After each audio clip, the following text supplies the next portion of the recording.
大家好，申万我聊过长空之王的宣传手法和力度。从2021年11黄金档的预售盛况就能看出功夫老道。对比之下，王一博另外一部无名，明明已经抢的第一波消费狂潮的先机，居然突然大打此地无银300两的游戏，跟着王一博和导演程耳的神秘对白，更是让人抢先了一把行为艺术的脑洞之美。可以说，王炸弟弟的前路必须靠自己，必须靠孤勇，跟王炸姐姐一样。当某一天突然站在新舞台的时候，一切的坚持都是值得的。而且非常有趣的是，无论赵丽颖还是王一博各自的一张最新的海报，刚刚好把各自的未来舞台呈现了出来。视角永恒359度，观点永恒与别不同的申万我，一向佩服做演起型的人。所以当申万我看到赵丽颖和海报当中卡 C 位的当代中国最伟大的平凡人站在一起的时候，申万我的内心百感交集，因为这个号称全中国规模最大的群体，人数最多的朋友圈，能够让赵丽颖带着荣誉和冠冕回归，真的是实至名归的双向奔赴，龙心大海。在这里，赵丽颖完全没有天地，这里就是她发家的地方，而且未来注定宽广无比。王一博的海报则是立场的酷拽，然而相当有趣的是，气质的契合几乎就是100%的完美，加上那一句隐姓埋名，简直了。抛去说学逗唱的梗和包袱，王一博在这里也是没有天敌的水乳存在感。话说，距离王一博的无名上映已经剩下不到半个月了，而距离预售的时间也只有3天。可与同期其他影片不一样的是，时至今日，无名依旧没有娱乐圈中其他艺人的组团转发。从无名官宣定档开始，线上的宣发就一直不是那么积极。隔壁长空之王都比他活跃，而且即使是仅有的宣发，也大多围绕着王一博。于是，在一众黑子们眼中，这仿佛就是王一博一个人的独角戏，其他人都不在乎这部剧，只有王一博需要靠着无名翻身才如此急切一般。实际上，无名的宣发早已开始，且主战场不在互联网，而是线下纸媒。每日新报、羊城晚报、北京青年报、现代快报、新民晚报这些在年轻人眼中似乎都不常见到的报纸，皆在报道着无名的即将上映。而这一波的宣传对象就是那些不上网的中老年人，程耳以传统的模式将过去的故事说给世界听，就像是留声机里传出的旋律，古朴又现实。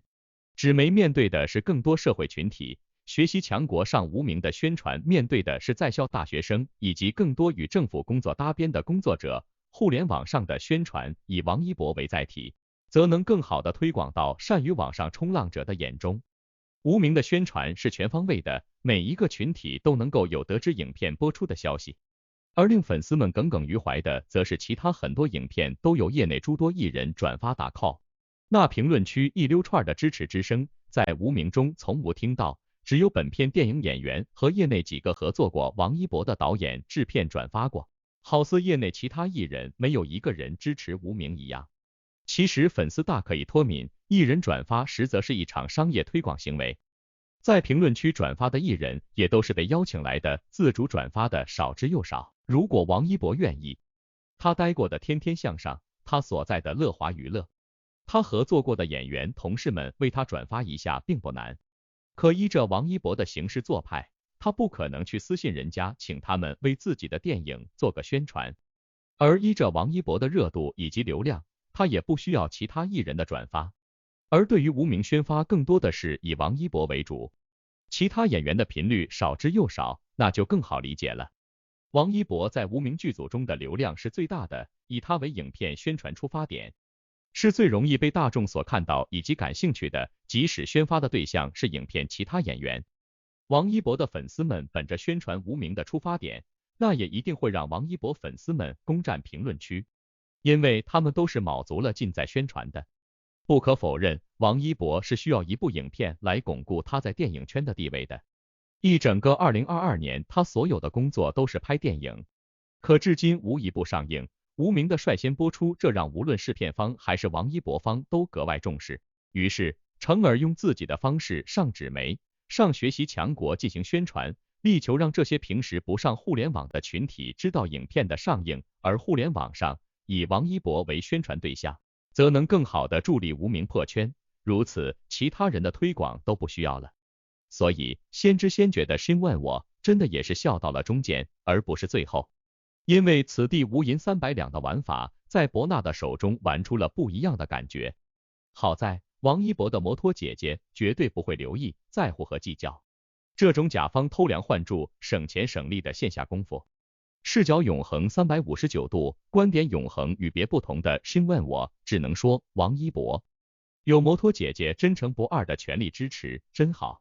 当然了，萤火虫们也是幸福的，因为在电视圈杀疯了的赵丽颖，哪条路子对就走哪条的狡兔心理，真的让人巴适不已。网传赵丽颖和朱一龙即将二搭天骄，这部戏的底子很好，而且是要上央视播出的。二人曾经在《知否》中合作过，这一次算是二搭了。两人饰演下乡的大学生村官，曾经是同窗的二人，一起在农村共同成长，发展了不少新的项目，算是一部非常励志的剧集，而且也是主旋律的。业内认为这部剧很可能冲奖。赵丽颖的农村戏曾被赞真实自然，在《幸福到万家》中备受认可，这一次与《幸福》不同，新角色是一名高学历的女生，下乡去工作的，属于城市女孩去农村工作，还要自己主持很多项目，吃了不少苦，也有不被村民理解的时候。朱一龙与赵丽颖的感情线很纯真，在不断的误会与解释中，二人终于达成了共同的理想，事业与生活获得了双丰收。申万我这里专门提到的是幸福到万家，而不是意外爆火的风吹半夏。您猜两者的证据观有什么差别吗？这就像王一博拍完民国悬疑片《无名》之后，要续拍民国谍战片《长风破浪》一样，哪种体质玩哪种，似乎呼之欲出了。您说对不？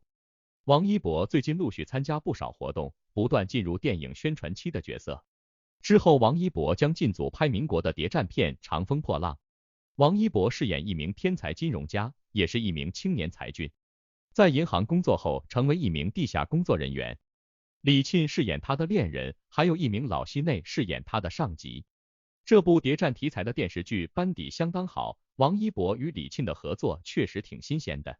两人饰演一对恋人。不少网友觉得二人没有 CP 感，就像江南的昆曲遇到了西式的街舞，哪都不挨着。李沁是比较古典的美人，王一博是很潮的气质，加上两人相差了7、8岁，感觉不太适合情侣。王一博的气质比较清冷金贵，只适合搭档比较甜美清纯的小花。不过李沁在剧中饰演男主的引路人，在思想和气质上本来就是比男方成熟的，所以这也不是问题。相信申万我之前提到的李沁粉丝的转黑造反，或早或迟也会想明白曲直是非的。老实说，申万我全网首个提出的粉碎正主的概念，绝对是所有正主都要正视的难题。毕竟申万我率先铁口提到说蛋糕变小的理论。2023年比较爆款的代拍剧大多是古偶剧与职场剧，这种比较好过审。另外还有正剧，其中古偶的投资比较大，但一般回收成本快，有巨大的观众基础，特别受年轻人的喜欢，几家平台都喜欢拍古偶。2023年不少8、5花手中都有古偶剧待播。另外2023年职场剧也会增多，比较容易上星，所以申万我相信，诡异的2023年在疫情放开的关键点，或会成为娱乐圈业绩风生水起的一年。因为彻底泛政治化的娱乐圈，已经没有任何人看得明白了。因此，当赵丽颖突然空降到一场意外的盛典，并意外的跟全中国最可爱也最感动的人站在一起卡 C 位的时候，申万我立马就想多了。这场中国政府组织的中国三农荣誉盛典高光时刻，唯一的 C 位就是全中国都感动的张桂梅老校长。当然了，老校长感动全中国的高光事迹，一向铁口的申万我早就第一时间深扒过了。而且这些动人动心的硬核，值得您自行回顾一下，毕竟天使不常有。偶尔在人间，真正心灵美若圣心的人，即便拥有14亿人口的天朝上国，便属全中国叫得出名堂的英雄人物下来，也就那么1、2个的神人存在感。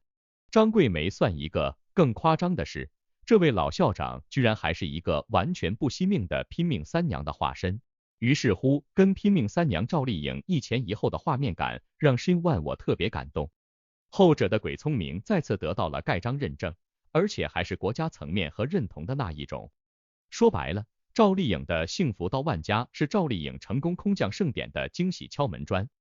这个盛典很有排面，而且作为演员，赵丽颖居然就站在张桂梅老师的后面，真的是更添排面了，和幸福被主流认可的江湖地位简直不能再多了。所以申万我也是偷笑，许半夏表现很牛，但和幸福的光彩让中国三农与有荣焉。现在赵丽颖又是上春晚又是上三农，还顺便拿了春晚代言人，而且请注意，只有她自己。可以说，单单一个幸福到万家，居然为赵丽颖带来了不少空降而来的红利，超出了吃瓜的想象力。申万我常说，作品是会说话的。2022年，赵丽颖真的是要口碑有口碑，要流量有流量，要红砖也有红砖，剧播的实在是太好太巴适了。